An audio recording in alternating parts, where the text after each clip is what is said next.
Sometimes, Mississippi feels like a place that purposely hides its wild side behind quiet roads, dark swamps, and small towns with names that sound like inside jokes from the universe.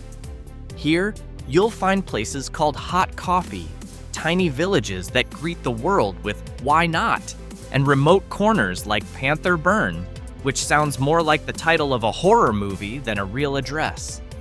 Some towns hold on to messy histories, some were born from legends too old to prove, and others, well, they just have names too strange to ignore. Mississippi isn't just a collection of small towns, it's a living museum of how identity, Southern culture, and cosmic humor blend into one state. If you're ready, let's dive deeper into the weirdest, most unique, and story-filled version of Mississippi.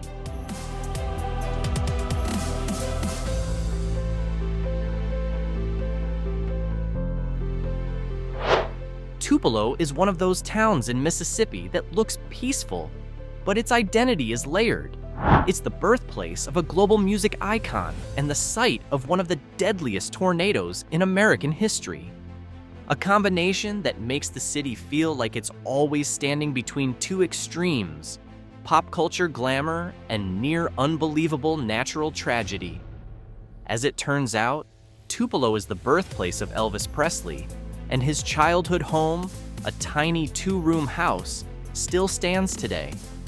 What's strange is how that modest home has become a magnet for millions of people, while the city itself keeps a low-key vibe, as if it never really prepared for global fame.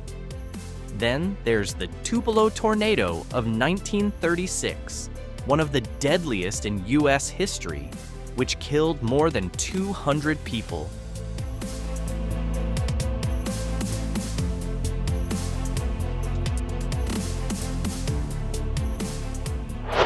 Oxford seems like an elegant town, full of college buildings, books, and intellectual life.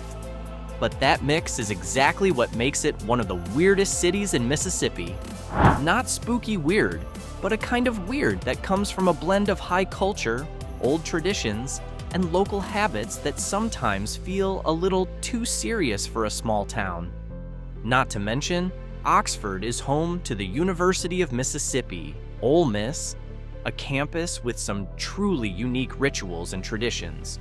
One of them is the Grove, a pre-football tailgating area often called the most luxurious in America, complete with chandeliers, polished tablecloths, and full-on catering. Strange, but very Oxford. The town also has a strong literary reputation thanks to William Faulkner, but its artsy vibe often clashes with the Southern Gothic atmosphere lingering in the old buildings downtown.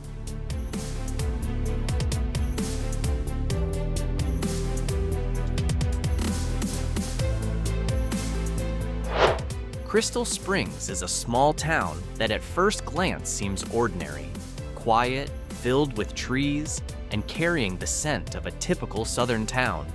But when you dig deeper, it has a reputation for being weird in a subtle way, especially in how it holds onto its old identity, which contrasts with the changes happening around it. Crystal Springs is known as Tomatropolis, a title it's carried since the early 1900s when it was the biggest tomato trading hub in Mississippi. Even today, they still celebrate that history with the Tomato Festival, an event mixing music, local markets, and tomato contests. Like, it's a sacred tradition. One interesting fact: Crystal Springs was once home to one of the South's most important art schools, the Harriet Tubman School of the Arts in the early 20th century, though now only its stories remain.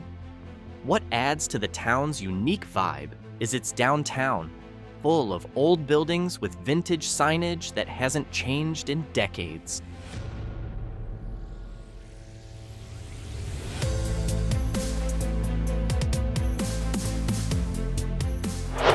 Chunky is a small town with a name that already makes people pause. But what puts it in the weird category isn't just the name. It's the dramatic history that feels way too intense for such a tiny place. Imagine this. a town with just a few hundred residents, was once the site of the most famous train wreck in Mississippi, the Chunky River train wreck of 1863. It happened when Confederate troops were testing a new bridge, and the train fell into the river.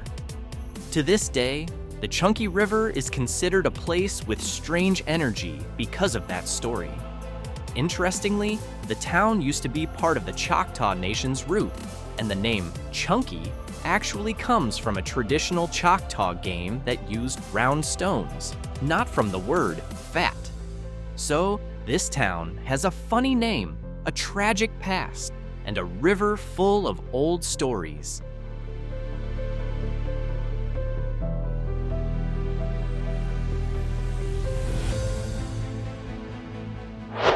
Natchez feels like a town that stopped halfway through time. Its streets, houses, and shadows of the past stand side by side with modern life. This is where you'll find rows of antebellum mansions that once belonged to the richest families in the South. Grand homes, iron balconies, and wide gardens that now quietly witness history. Here's a fun fact. Many of these centuries-old houses are still preserved. Some turned into museums, others still lived in. From a distance, Natchez looks like a living history film, where every corner could take you back to the 1840s. But the contrast is real. Between the beautiful architecture, life today moves slowly. Streets are sometimes empty, old stores are still open, and it feels like time is split, with the past and present layered into the same space.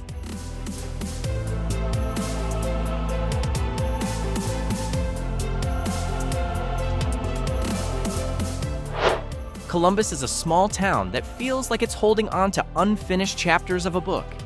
This is where Tennessee Williams, an American literary icon known for his Southern Gothic style, was born and spent his early years. His birthplace is now the Tennessee Williams Home and Welcome Center, a small museum filled with family photos, letters, and items from the early 1900s. What's strange is that the museum sits among antebellum homes still lived in by modern residents, making the town feel like overlapping realities. What makes Columbus even weirder is how it preserves its past. Many old buildings are left just as they are, peeling paint, creaky wood floors, as if time itself has been deliberately slowed here.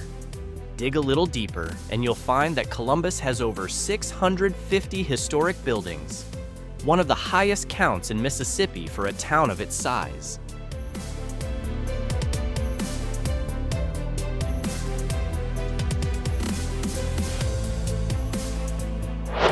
This small town's name alone is enough to raise eyebrows.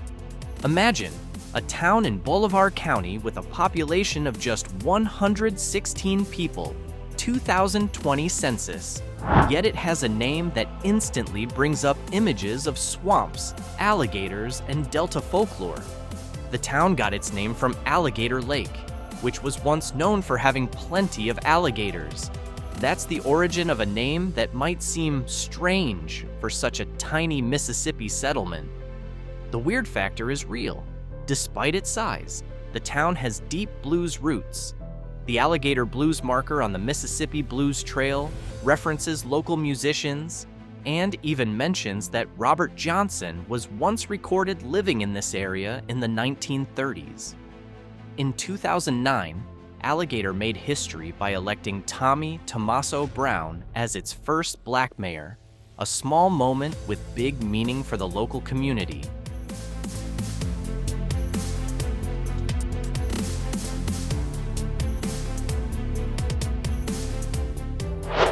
Duck Hill sounds like a joke on a map, and that's exactly where its weirdness starts. This small Mississippi town sounds more like a cartoon location than a real-life community. The name Duck Hill is believed to come from a local legend about a Native American hunter who saw a flock of ducks gathered on a small hill, a simple story that ended up giving the town one of the most out-of-place names in the entire state. But Duck Hill's oddness isn't just in the name. The town has a tiny population, and the atmosphere feels like it's stuck in a time pause.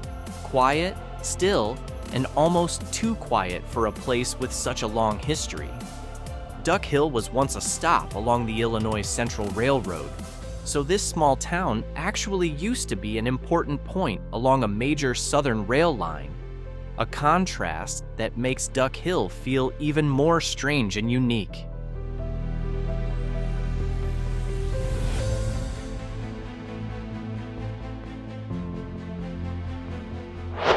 Panther Burn sounds like a place made for a thriller film, a tiny town in the Mississippi Delta with a name that instantly sparks curiosity.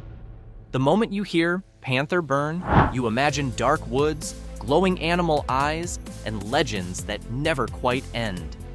And yes, the name does come from a fire in the past. According to local stories, the area was often burned off for land clearing, and one day, a panther, or cougar, was seen running from the flames. The name stuck ever since. What makes Panther Burn even weirder is its scale. The town is incredibly small, barely more than a dot on the map, but its name carries a reputation far larger than its footprint. Interestingly, Panther Burn even became part of the name of an underground alternative band, Tav Falco's Panther Burns, formed in Memphis in 1979.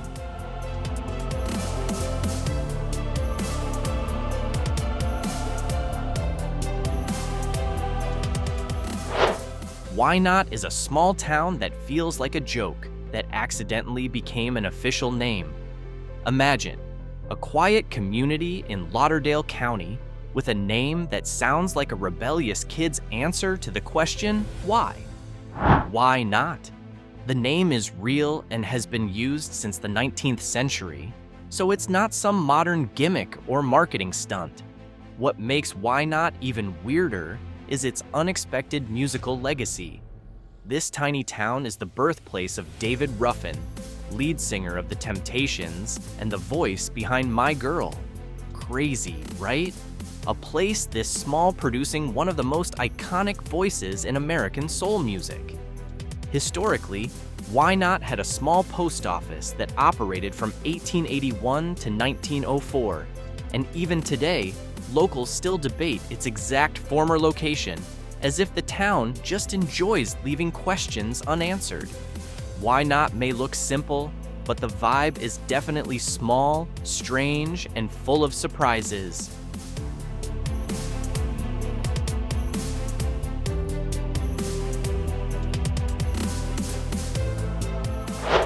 Vicksburg is a strange city, not because of anything wild, but because of how deeply history clings to it, making the town feel like it lives in two different eras at once.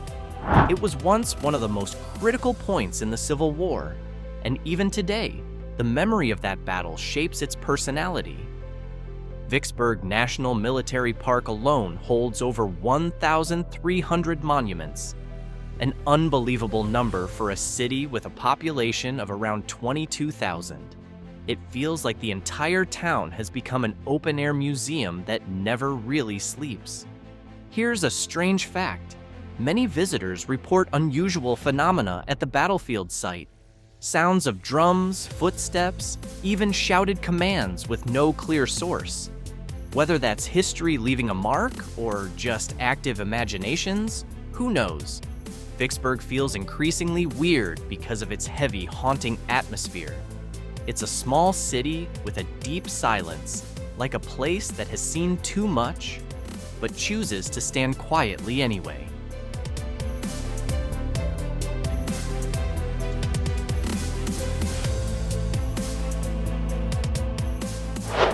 Money feels like a tiny dot on the map that almost doesn't want to be found. Just a few houses, cotton fields, old train tracks, and a long silence that makes anyone feel like they've stepped into a folded piece of time. But that stillness is exactly what makes Money one of the most weird towns in Mississippi. A place that looks simple, but holds a history that changed America. The historical fact that always brings Money into national conversation is this: The 1955 murder of Emmett Till happened near this town, and the case became a major spark for the civil rights movement. To this day, the old store where the event began, Bryant's Grocery, still stands in a crumbling state, like an unofficial monument, an old building that looks ready to fall, but somehow still stands, as if it has its own reason to remain.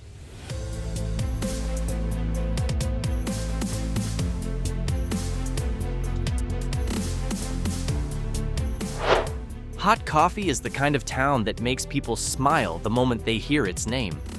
But what makes it weird isn't just the name. It's the origin story that actually happened.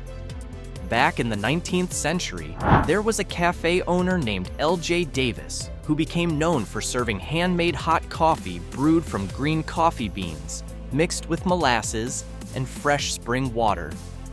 That coffee became a local legend, and travelers began calling the area the place with hot coffee. Eventually, the name stuck as the town's official name. Fun fact, hot coffee once made national headlines because of its unique name, often listed as one of the weirdest town names in America.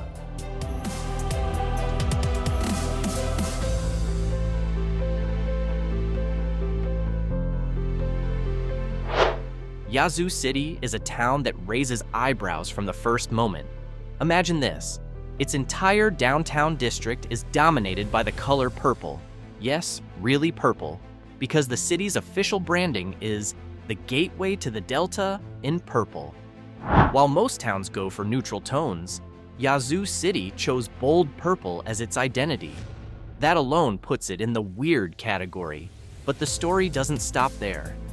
This town is also home to one of Mississippi's most famous legends, the curse of the Witch of Yazoo. According to the story, before dying, a local witch swore that the town would burn in 20 years. And strangely enough, exactly 20 years later, in 1904, Yazoo City suffered a massive fire. Some locals still believe it was more than a coincidence.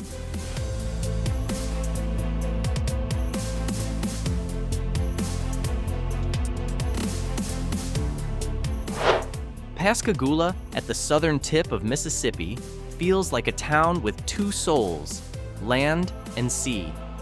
Massive shipyards and docks sit alongside small fishermen's homes. Salty air, sailors' shouts, and the hum of ship boilers serve as the town's everyday background music. As a port town, Pascagoula brings with it all the elements you don't find in regular cities: sunken ships, sudden stormy rain, and silent docks at night, creating an atmosphere where reality can feel thin. Behind the shipyards and steel hulls, there's a slow-moving local life. Seafood diners, old docks with splintered wood, and sea stories passed down through generations. Pascagoula isn't glamorous, but it's a harbor town with a strong character, a heavy coastal vibe, and a subtle weirdness that's hard to explain.